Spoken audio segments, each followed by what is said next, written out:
Tātad, ko man nozīmē Latvija? Tā ir mana zeme, tā ir mana dzimtene, šeit ir mani vecāki, mani draugi.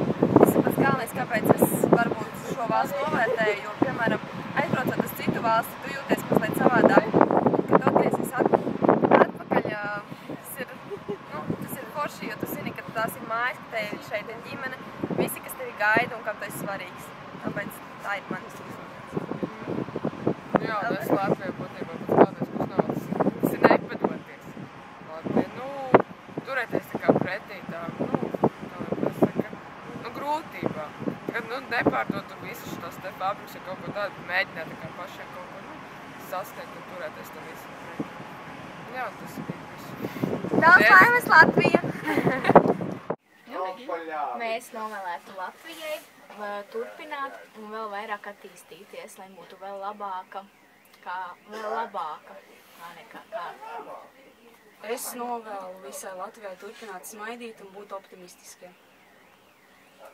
Es varu novēlēt Latvijai lielu izturību un lielu izaugsmu, lai mēs varētu zināt šos Latvijas valsts svētkus vēl ļoti ilgus gadus turpmāk. Es novēlu Latvijai daudz latviešus, tādus, kuri mīl valsti un vēlas tajā uzturēties un vēlas to mīlēt un kopt. Šodien, ko es novēlu Latvijai, nezaudēt neatkarību, vēl 18 plus 18 plus 18 gadus. Mārtiņ, kāpēc Latvija ir pasaulē labākā valsts? Tam vairāk miljonu ienos. Hokejs, basketbols, kērlings, florbols, latviešu skaistās meitenes.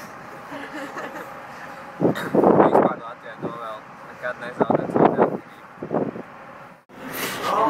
Latvijai kārtējā dzimšanas diena un lai Latvija turpina iziet no krīzes un lai kļūst vēl labāka par Stokholmu. Mans novēlējums būs nedaudz naivs, bet šobrīd es tā jūtos.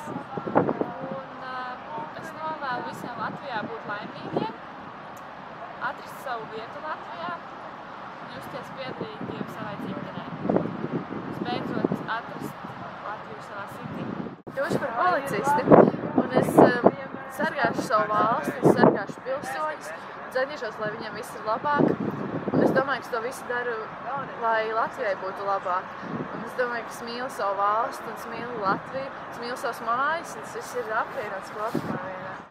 Novēlu visiem, lai visi mīlētu Latviju tikpat ļoti, cik es. Paga! Latvija!